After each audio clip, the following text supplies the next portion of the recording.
क्या एआई हमारा बॉस बनने वाला है? शायद नहीं।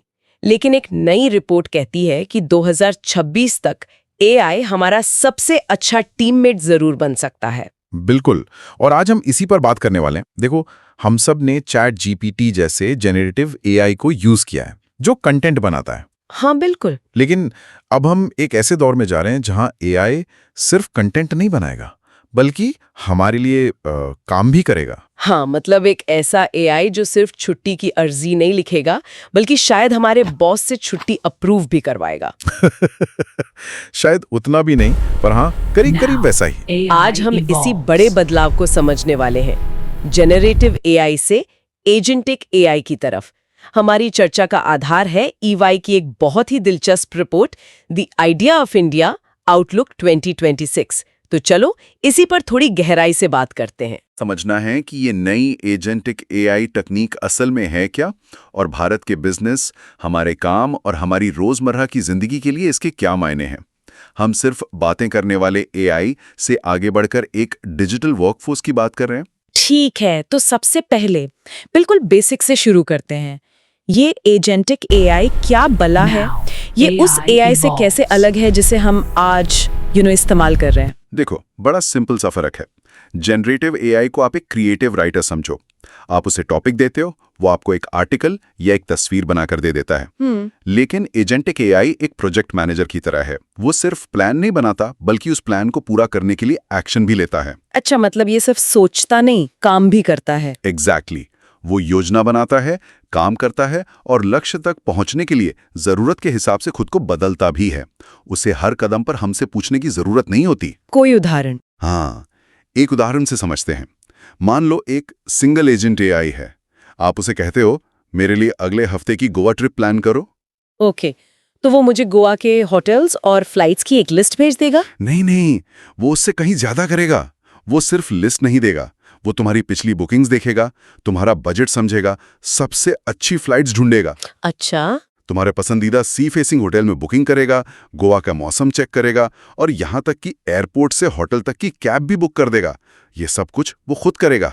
एक मिनट, लेकिन क्या ये एजेंट मेरे अजीबोगरीब शौक भी ध्यान में रखेगा?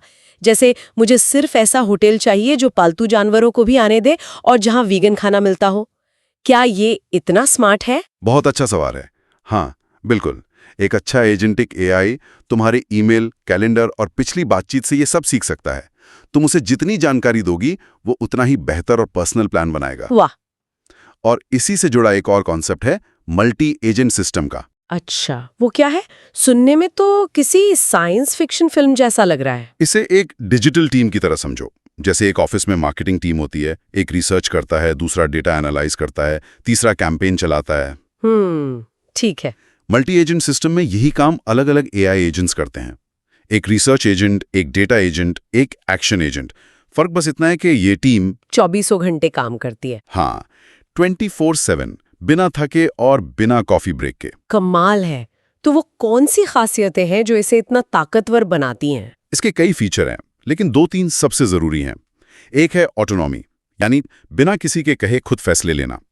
दूसरा है रीजनिंग, मतलब सोच विचार करके सही रास्ता चुनना। और तीसरा सबसे दिलचस्प है, टूल यूज। एक मिनट, टूल यूज का मतलब ये हुआ कि एआई सिर्फ सोच नहीं सकता, बल्कि मेरे कैलेंडर में मीटिंग भी डाल सकता है या मेरे लिए उबर बुक कर सकता है।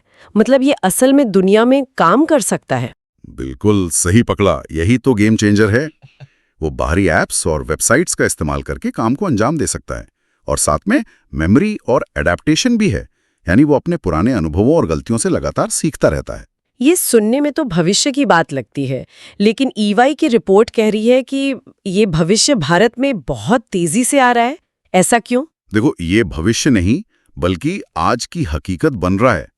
ईवाई की नवंबर 2025 की report the idea of India के आंकड़े हैरान करने वाले हैं। अच्छा। रिपोर्ट कहती है कि भारत में 24% बिजनेस लीडर्स पहले से ही एजेंटिक एआई को किसी न किसी रूप में डिप्लॉय कर रहे हैं। 24%? सुनने में तो ज्यादा लगता है, लेकिन क्या कंपनियां इससे सिर्फ छोटे-मोटे प्रयोगों के लिए इस्तेमाल कर रही हैं, या ये सच में उनके मुख्य काम का हिस्सा बन रहा है? क्योंकि डिप्लॉय करने का मतलब कुछ भी हो सकता है। बेहतरीन सवाल, और रिपोर्ट इसी की गहराई में जाती है। ये सिर्फ छोटे-मोटे प्रयोग नहीं है, 47% भारतीय कंपनियां जेनरेटिव एआई के कई यूज केस लाइव चला रही हैं, जो दिखाता है कि बेस तैयार है और अब वो अगले लेवल यानी एजेंटिक एआई पर जा रही हैं। और एक नया कॉन्सेप्ट उभर रहा है जिसे ह्यूमन एआई टीम्स या हाइब्रिड पॉड्स कहा जा रहा है। हाइब्रिड पॉड्स, हाँ, ये क्या चीज है? इसे ऐसे सोचो कि ये एक छोटी सुपर पावर्ड टीम है। मान लो एक मार्केटिंग टीम में 2 लोग हैं और एक एआई एजेंट।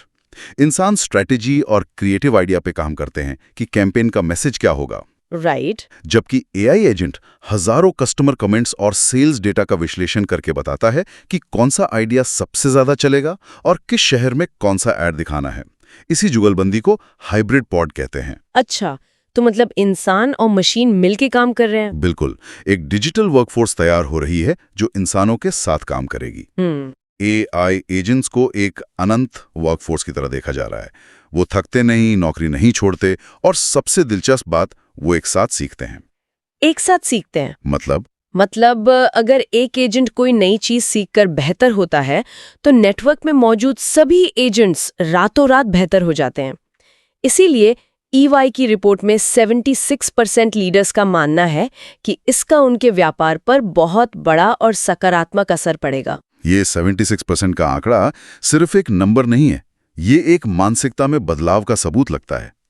कंपनियां अब एआई को सिर्फ एक टूल की तरह नहीं, बल्कि एक स्ट्रेटेजिक पार्टनर की तरह देख रही हैं। तुमने सही पकड़ा, यही वो चीज है जो इस उम्मीद को हवा दे रही है। आंकड़े तो प्रभावशाली हैं, लेकिन क्या हम इसे कहीं असल में काम करते हुए देख सकते हैं? मतलब कंपनियां इसका इस्तेमाल कैसे कर रही हैं? हाँ बिल्कुल, और ये कई सेक्टर्स में हो रहा है। चलो 2 पे फोकस करते हैं, बैंकिंग और हेल्थ केयर।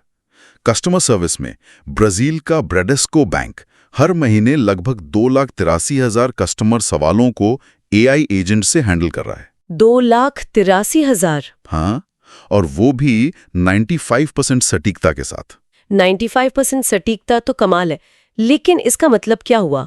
क्या बैंक के कर्मचारी अब दूसरे जरूरी कामों पर ध्यान दे पा रहे, या इससे उनकी नौकरियां खतरे में पड़ गईं?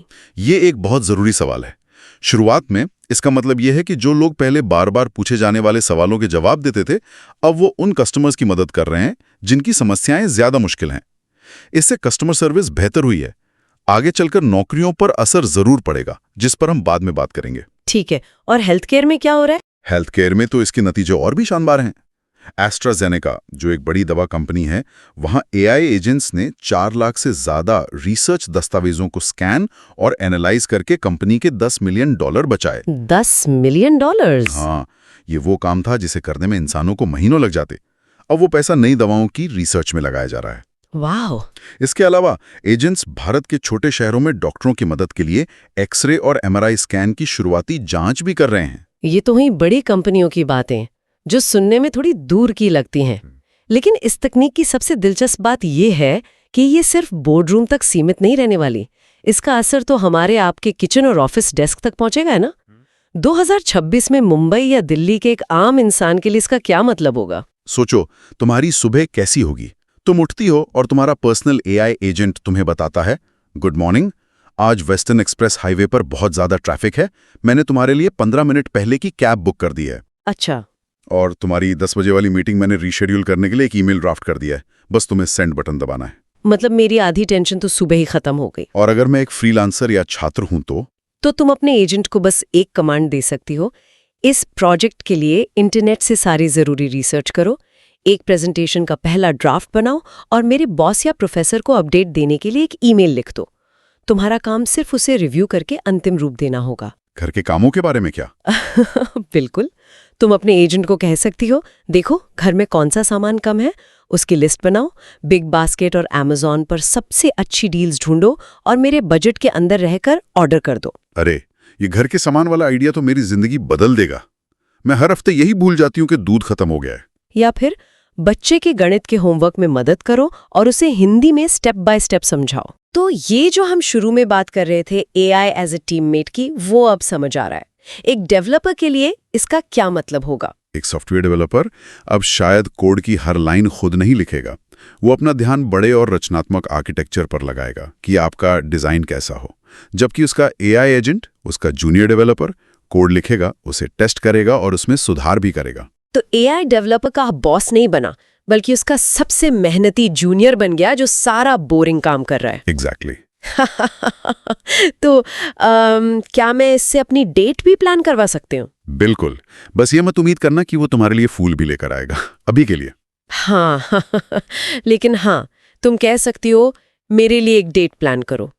एजेंट रेस्टोरेंट के रिव्यूज देखेगा, तुम्हारी पसंद के हिसाब से बुकिंग करेगा, मूवी टिकट्स खरीदेगा और उस दिन के ट्रैफिक और मौसम को ध्यान में रखते हुए एक परफेक्ट शाम की योजना बना देगा। ये सब सुनने में बहुत ही रोमांचक है, लेकिन मुझे थोड़ा डर भी लग रहा है।